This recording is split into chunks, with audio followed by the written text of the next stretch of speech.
and welcome back to the channel.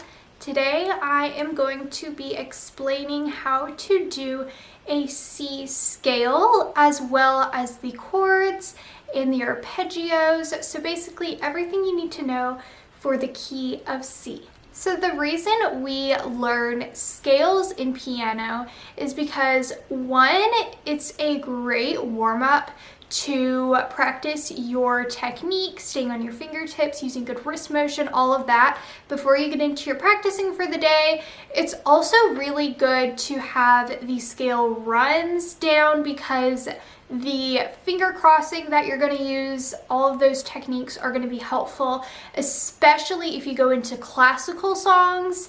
Those appear a lot in classical songs. You will see a scale run in there maybe, and so having that down will benefit you a lot in your music. So unlike a chromatic scale where you are playing every single key, whether it's black or white, in a normal scale, so for example a C scale, I am playing every white key from one C to the next. Now this is going to vary based on what key you're in, but we are going to start with C. So for C, we do not have any sharps or flats in our C, the key of C or the C scale. It's the same thing. So if I'm playing a C scale on the piano, I will not be playing any black keys. It is just every white key from one C to the next C. Arpeggios are very similar. They're also helpful for learning that finger pattern where you're crossing in songs. You will see it again in a lot of classical music. And I like to just teach the arpeggios, the chords, everything along with the scale because I feel like it's so much easier to remember them. I will have in my link tree, which I will link down below, but my link tree has a bunch of books that I really like and use. And I don't know if I've put my scale book in there yet, but if I have not, I will add that to my link tree page.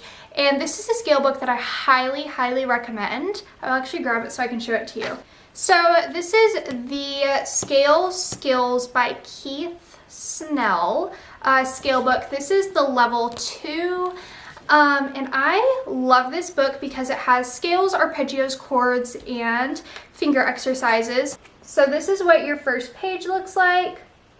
So we have our 1 octave scale, our 2 octave scale, our inversions, our chord progression, and our arpeggio. So I love this because it just goes over all of those. You have everything organized by each key. I feel like this is so helpful because if you ever forget a scale, if you forget an inversion or a chord or something, you can just come back, pull out your book, and figure it out super fast. So now going on to chords, I'm going to be going over 3 different chords today, and usually in piano you will see these written as Roman numerals, is how the chords are named. So you have the 1 chord, which would be I. You have the 4 chord, I'll put the Roman numerals up on the screen.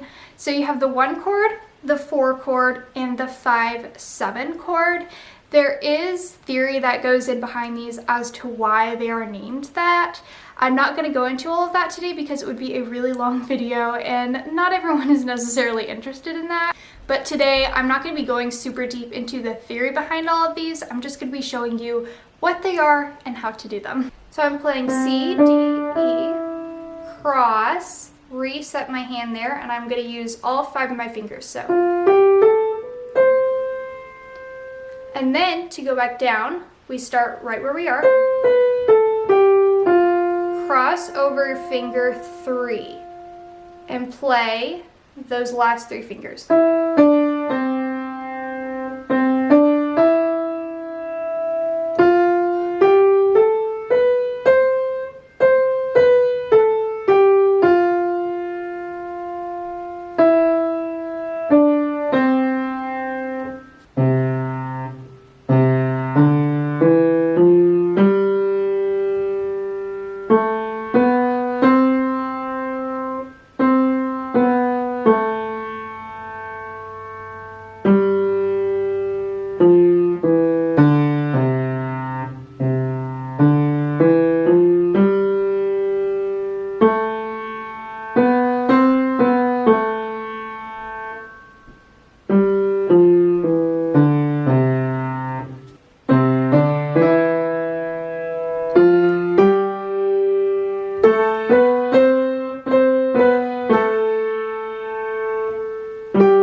One thing I would like to point out is when you are practicing your scales, make sure you are using good wrist movement.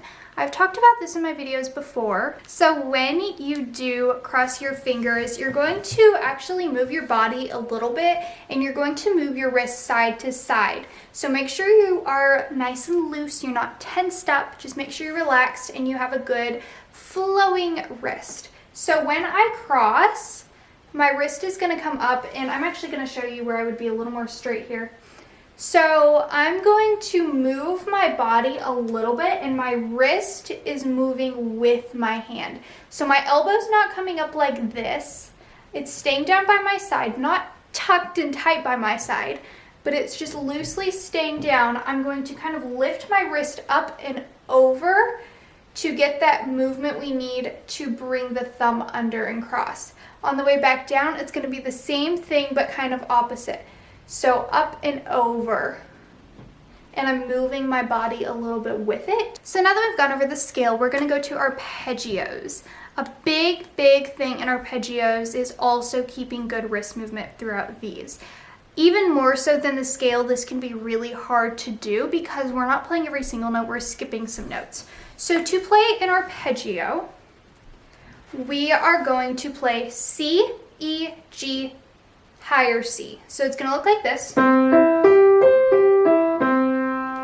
Same thing in your left hand, C, E, G, higher C, and then back down. So the fingering I like to use for this is 1, 2, 3, 5, 5, 3, 2, 1. So I'm just not using finger 4. And I like to do the same thing in my left hand. Some people may find it more comfortable to do 1, 2, 4, 5 instead of 1, 2, 3, 5. Whatever is more comfortable for you is what's going to work best for you. So it's just the same notes in both hands. You're just doing C, E, G, C. That's all an arpeggio is. You can also do a 2-octave arpeggio, but we're not going to be going over that today. Do just keep in mind good movement and good wrist movement throughout your arpeggios. The last thing we're going over is chords. So your bass C chord, which is going to be the 1 chord, is C, E, G. For your 4 chord, so this would be written as IV, this is going to be C, F, A. And then our 5, 7 chord, which would be written as V and a 7. And this one is B, F, G. So I'm going to show you what those chords all sound like. So 1, 4, and 5, 7. So usually if you're doing a chord progression, you would play 1, 4, 1, 5, 7, 1. So if I was going to practice through all of my scales for one key, so my scale, my arpeggio, my chords, what I would do is I would go through my scale, then I would go through my arpeggio, and then I would end with my chords. And that is how I would practice my whole C scale. So hopefully you are kind of starting to grasp the idea of what a scale, an arpeggio, and the chord progressions are. If you have any questions, as always, feel free to leave them below for me. And always remember, on these hands separate practice is going to be really helpful in getting that fingering down, and it'll get in your muscle memory, and then it'll be super easy to do hands together practice.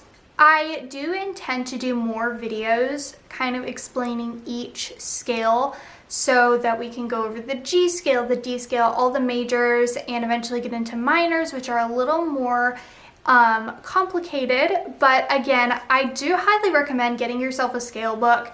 If not the one that I've linked, there are tons of scale books out there that you can get, and I find these just so helpful to have memorized because it's going to help you a lot in your playing, especially as you advance. I hope you've all found this video helpful. If you did, please give it a thumbs up, as that really helps the channel, and subscribe if you have not already. Always feel free to leave video suggestions if there's something you want more help on, if there's something you are interested in learning. I will be happy to do that, and I will see you very soon.